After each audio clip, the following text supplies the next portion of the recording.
आप सबको प्रभु यीशु मसीह के नाम में जय मसीह की। और जैसे कि मेरे प्रिय आप टाइटल को देखकर समझ गए होंगे आज हम किस टॉपिक पे बात करना चाहते हैं। आज मेरे प्रियो बहुत सारे लोगों का मेरे पास कमेंट में सवाल भी आ रहे हैं और उन लोगों के मैं सवालों के जवाब इस वीडियो में देना चाहते हैं। सो विश्वास करते हैं कि आप लोग इस वीडियो को पूरा देखकर ही जाएं, क्योंकि जो आज मैं आपके सामने सच्चाई को रखने वाला हूं, अगर आप पूरी ईमानदारी से इस वीडियो को देखेंगे तो बहुत जल्दी आपके सामने सच्चाई होगी। हालेलुया।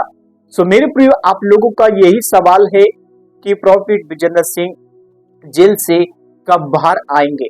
आज मैं उन सारे बातों के सवाल मैंने इस वीडियो के अंदर दिए हैं और आपको लास्ट तक वीडियो देखना है, क्योंकि लास्ट में मैंने जो कुछ सवाल बताए हैं उन सारी बातों को मेंशन किया है।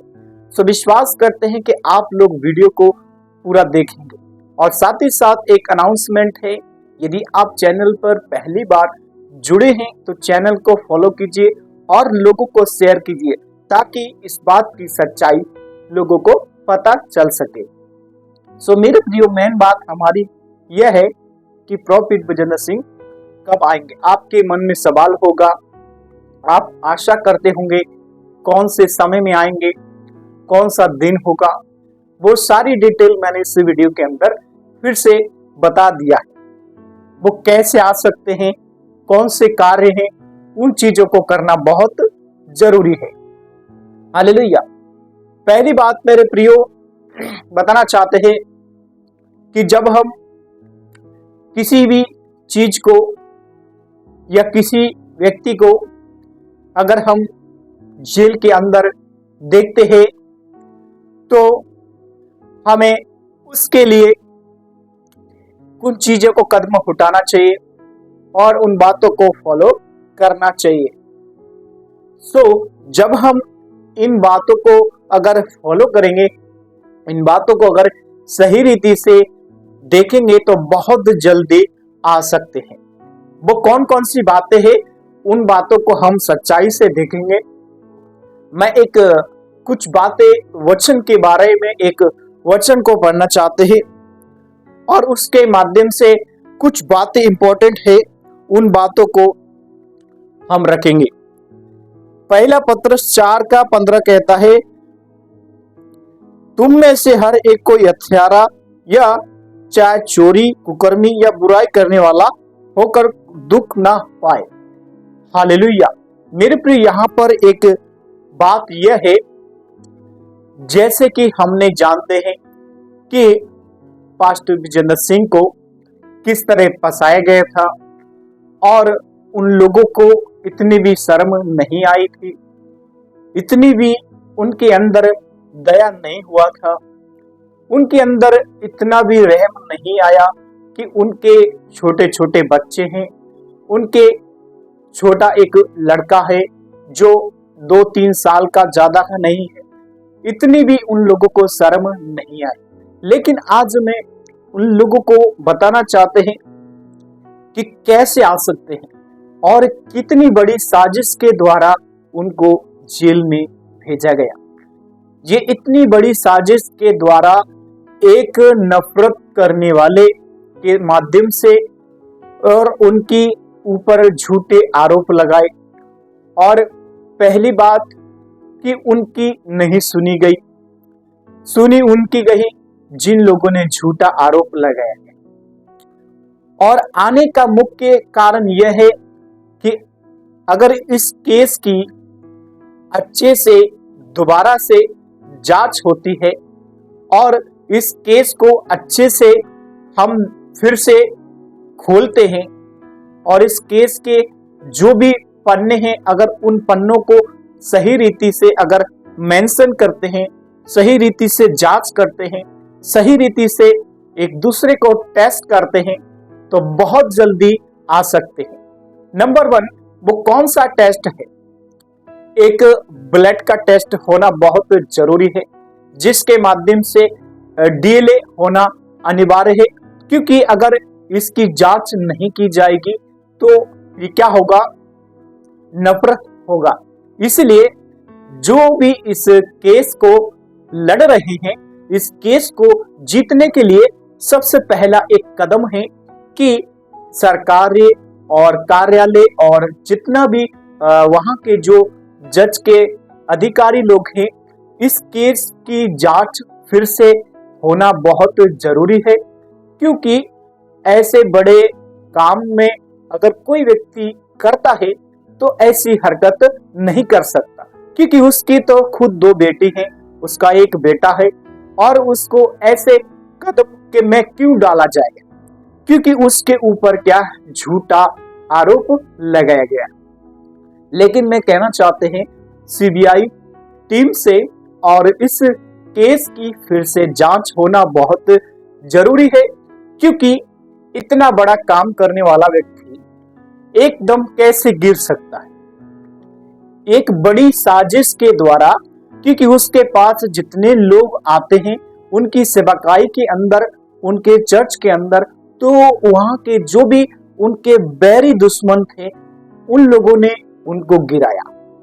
पहली बात, उन लोगों ने इतनी शर्म नहीं की थी कि उनके छोटे बच्चे हैं, और उन लोगों ने इस बात के लिए गिराया कि उसको जेल के अंदर डालें और हमारी सेवकाई बढ़े। ऐसा उन लोगों ने प्लान किया और मिलकर उन लोगों के साथ में मिलकर उनको केस में डाल दिया गया। लेकिन सरकार ने, जज की टीम ने उनकी बात बिल्कुल नहीं सुनी। लेकिन मैं बताना चाहते हैं, इस समय जो भी सरकार मेरी इस बातों को देख रहे हैं, आप लोगों को मैं एक अनाउंसमेंट है, एक बहुत बड़ी बात बताना चाहते हैं कि इस केस की फिर से दोबारा जांच होनी चाहिए, और इस केस में जो कुछ भी हुआ है, इस केस को अच्छे तरीके से जांच करें और इस बात को समझने की कोशिश करें। जब कोई व्यक्ति जांच होती है तो उसकी रिपोर्ट आती है, तो पहला क्वेश्चन है कि रिपोर्ट की जांच होना चाहिए, उनका डीएलए चेक होना चाहिए, क्या सचमुच ऐसी हरकत किए हैं। और सीआईडी टीम से भी मेरी बातें सुन रहे हैं तो इस चीज को समझें, क्योंकि अगर इसकी जांच नहीं होगा तो क्या होगा, क्योंकि एक दूसरे में नफरत होगा, क्योंकि उसने किया या नहीं किया। क्योंकि सबसे बड़ी बात है कि सही निर्णय होना बहुत जरूरी है। हमारी न्याय कार्यालय टीम से भी गुजारिश है कि सच्चाई का साथ दे, क्योंकि सच्चाई परमेश्वर के साथ लोगों को चलती है। झूठ का साथ लोग देते हैं, लेकिन सच्चाई का साथ लोग कम देते हैं। इसलिए मैं न्याय और कार्यालय से निवेदन करते हैं कि प्रॉफिट बजेंद्र सिंह के केस की फिर से जांच होनी चाहिए, और उस केस में जो कुछ भी किसी ने झूठे आरोप लगाए या किसी ने झूठी आलोचना की, इस बात को पूरे विस्तार से जांच करें, हर चीज को देखें, हर एक पन्ने को खोले, हर एक किताब को खोले, किस तरह उनको फंसाया गया, किसने कितनी बड़ी पैसे लेकर ये कागज डुप्लीकेट बनाए। इन सारी चीजों को कार्यालय और सीआईडी टीम को जांच करना चाहिए, ताकि बहुत जल्दी परमेश्वर का काम शुरू हो। हालेलुया। कितने लोग तैयार हैं? हालेलुया।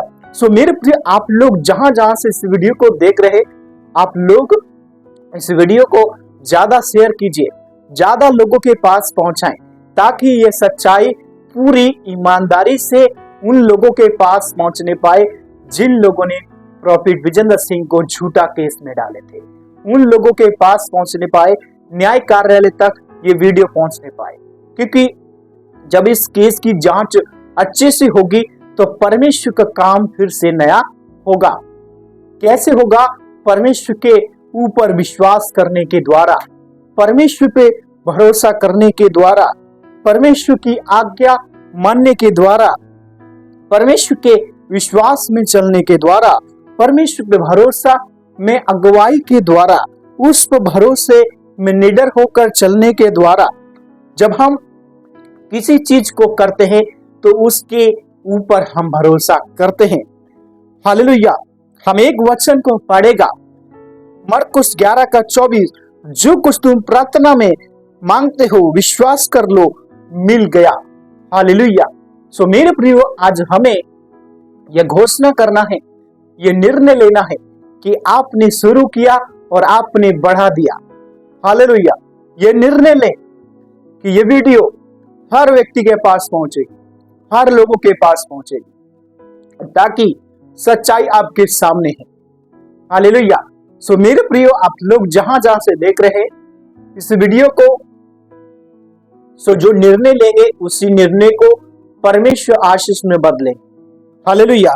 सो मेरे प्रियो, हमें यह घोषणा करना है कि प्रभु आपने बढ़ा दिया और आपने उन्नति कर दिया, और आप ही हमारा मार्गदर्शन है।